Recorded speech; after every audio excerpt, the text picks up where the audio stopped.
भैया। जय जिनेंद्र सभी को। आज आप लोग साथ में कहाँ से आ रहे हैं? मत पूछो भैया, हम सब एक ही जगह से आ रहे हैं। अच्छा, तो आप सब लोग मंदिर ही गए थे क्या?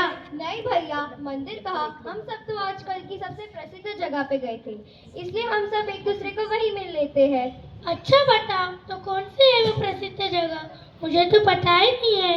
भैया, हम सब अभी डॉक्टर के पास से आ रहे हैं। क्या? कौन बीमार है? क्या सर्दी खांसी हो गई है?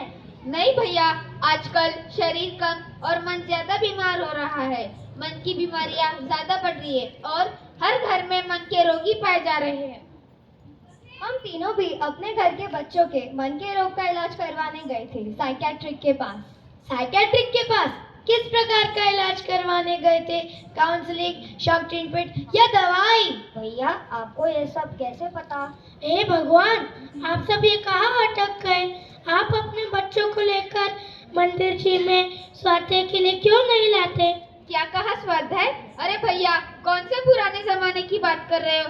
वह शास्त्र तो हजारों साल पुराने, उनका आज के जमाने से क्या कनेक्शन है? अभी 21वीं सदी चल रही है। लोग सुसाइड, डिप्रेशन, नेगेटिविटी और स्ट्रेस प्रॉब्लम से जूझ रहे हैं। इसके लिए मानसिक रोग के एक्सपर्ट डॉक्टर के पास जाना पड़ता है। स्वाध्याय में क्या लाभ? आप ही जाए करो, हम हमारा इलाज डॉक्टर से ही करवाएंगे। अरे भैया, आप हमें गलत समझ रहे हो। मैं आपके प्रॉब्लम के सॉल्यूशन के लिए यह कर रहा हूँ। नहीं भैया, आप तो स्वाध्याय के बारे में कह रहे थे। वही तो सॉल्यूशन है। कुछ भी, आप स्वाध्याय जाने वाले लोग हर चीज को स्वाध्याय से जोड़ देते हैं। अरे भाई, पूरी दुनिया की हर एक प्रॉब्लम का वही सॉल्यूशन है। क्या उसमें डिप्रेशन का भी सॉल्यूशन है? ये तो आजकल की प्रॉब्लम है, पुराने जमाने की नहीं। अरे भाई, शास्त्रों में 3 काल के सभी प्रॉब्लम का सॉल्यूशन है। यह कैसे संभव है? अरे डॉक्टर साहब आओ, हम सब मानसिक रोग की ही चर्चा कर रहे थे। ये भैया कह रहे थे कि मानसिक रोग का इलाज शास्त्रों में है। ये कैसे संभव है? हमारी मॉडर्न स्टडीज से लेटेस्ट टेक्नोलॉजी के सामने जिनवानी की बात पुरानी है।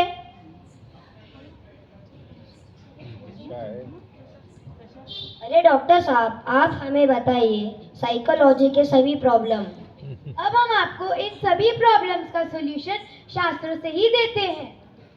आजकल की सबसे बड़ी बीमारी है डिप्रेशन, दीनता अर्थात इंफीरियरिटी कॉम्प्लेक्स, अपने आप को कम देखना, स्वयं को बेकार समझना, स्वयं का अनादर करना, आत्मग्लानि होना, नकारात्मकता होना, हीन अनुभव होना और स्वयं को कोसना। इसके लिए जिनवानी कहती है कि हम स्वयं एक कभी न नष्ट होने वाली सत्ता है। हमारे अंदर अनंत गुण है, हम भी सिद्ध भगवान जैसी ही वस्तु है, स्वयं भगवान स्वरूपी आत्मा है। ऐसा कहकर हम द्रव्य से तो शुद्ध है, पर जितनी भी बुराइयां है वह स्वयं को भूलने से ही हुई है। वाह, क्या बात है! अरे वाह, यह तो इस बीमारी का लॉजिकल सॉल्यूशन है। अब बताओ दूसरा मानसिक रोग जो है क्रोध, अहंकार आदि। हमारे मन की बात छीन ली। इसके लिए जिनवानी कहती है कि यह सब कर्मों का खेल है। हमारे साथ किसी ने बुरा नहीं किया, यह हमारे पूर्व कर्म का फल है। जब हम कर्म सिद्धांत को समझ जाते हैं, तब हमारे जीवन से क्रोध, बैर वाला रोग नष्ट हो जाता है। क्षमा भाव रहता है, जिससे शांति और आनंद की प्राप्ति होती है। गजब का जवाब है। Bravo, I am impressed. Let's come to third problem, प्रेम, आसक्ति, राग, लव एंड अफेक्शन, प्रेम, लव मैरिजेस। इन रोगों के लिए क्या कहते हैं शास्त्र? हमारे बच्चों की भी यही प्रॉब्लम है। इसके लिए जिनवानी हमें वैराग्य की शिक्षा देती है, अर्थात संसार की सभी वस्तुएं अपने से भिन्न है ऐसा कहती है, अपने नहीं है ऐसा कहती है, सब रिश्ते नाते स्वार्थ के सगे हैं ऐसा कहती है, और शरीर बहुत मलिन है ऐसा कहा जाता है। जब हम यह समझ लेते हैं तो हम कोई भी वस्तु से प्रेम, आकर्षण, राग, आसक्ति नहीं करते और सुख और आनंद की प्राप्ति होती है। जिनवानी के बोल अनमोल है। वंडरफुल। अब बताओ आलस्य और प्रमाद, लेजर के रोग के लिए क्या कहते हैं शास्त्र? सही प्रश्न है। इसके लिए जिनवानी कहती है कि मनुष्य गति का प्रत्येक समय अमूल्य है। मनुष्य गति का काल अत्यंत अल्प है और मिलना दुर्लभ है। बाकी सभी गतियों में अनंत दुख है, मरण की निरंतर आशंका है। ऐसा सत्य का ज्ञान कराते हैं जिससे आलस्य और प्रमाद दूर होता है और हम अपने हित के लिए पुरुषार्थी हो जाते हैं। लाजवाब। करेक्ट। आजकल लोग कंफ्यूजन नाम के रोग से पीड़ित रहते हैं। लोगों को क्या करना चाहिए, क्या नहीं करना चाहिए, इस परिस्थिति में क्या निर्णय लेने चाहिए, जीवन की दिशा क्या होनी चाहिए, इस संबंध में मार्गदर्शन चाहिए। मार्गदर्शन प्रत्येक क्षेत्र में लगता है। हमारी भी यही प्रॉब्लम है। मार्गदर्शन के लिए क्या करना चाहिए, क्या नहीं करना चाहिए, इसीलिए जिनवानी हमें प्रतिदिन गुरु उपासना और स्वाध्याय का उपदेश देती है, जिससे हमें कभी भी कंफ्यूजन का रोग नहीं रह सकता और शांति का भोग हो सकता है। मुझे तो इन बातों की खबर ही नहीं थी। बिल्कुल सही। अब बताओ, अनुत्साह, बोरिंग, डलनेस के इलाज के लिए जिनवानी क्या कहती है? यह तो आजकल की कॉमन प्रॉब्लम है। इसके लिए जिनवानी हमें संगीत के माध्यम से भक्ति, स्तुति, पूजा पाठ आदि करने को और गाने को कहा जाता है और मनोरंजन के लिए महापुरुषों की कहानियां सुनाई जाती है, जिससे मन का रंजन होता है और आनंद की प्राप्ति होती है। कितना रहस्य भरा है जिनवानी में। आज हमें कितने रहस्य की बातें सुनने को मिल रही है। अब मुझे बहुत इंटरेस्ट आ रहा है। अब बताओ, सुस्ती और निद्रा वाली बीमारी के लिए क्या कहती है जिनवानी? हमारे बच्चों की भी यही प्रॉब्लम है। इसके लिए जिनवानी हमें दर्शावर्ण कर्म का पाठ पढ़ाती है कि सोने से, अधिक निद्रा से दर्शावर्ण का बहुत बंधन होता है, जिससे हमारी निद्रा के प्रेम की बीमारी दूर होती है। धन्य है जिनवानी माता। आजकल लोगों को अमर्यादित इच्छा और संग्रह के आदत हो चुकी है। इसके लिए जिनवानी क्या कहती है? सही प्रश्न है। जिनवानी में परिग्रह को भी पाप नाम से पुकारा जाता है, अर्थात संग्रह वृत्ति हाय हाय रोकने के लिए संतोष और तप के माध्यम से इच्छाओं का नाश करके शांति और आनंद की प्राप्ति होती है। कितना रहस्य भरा है जिनवानी में।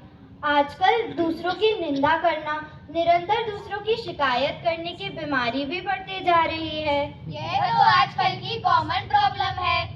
इसके लिए जिनवानी हमें प्रतिक्रमण और आलोचना पाठ पढ़कर स्वयं की दोषों की निंदा की जाती है और दोषों को दूर करके शुद्ध किया जाता है, जिससे जीवन सुखमय और शांतिमय होता है।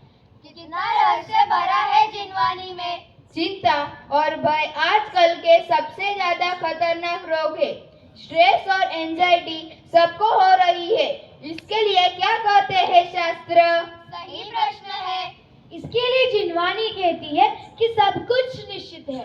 सर्वज्ञ भगवान के केवल ज्ञान में पहले से ही दिख जाता है। ऐसे वचन कहकर इन रोगों से मुक्त कर आनंद की प्राप्ति होती है। लाजवाब।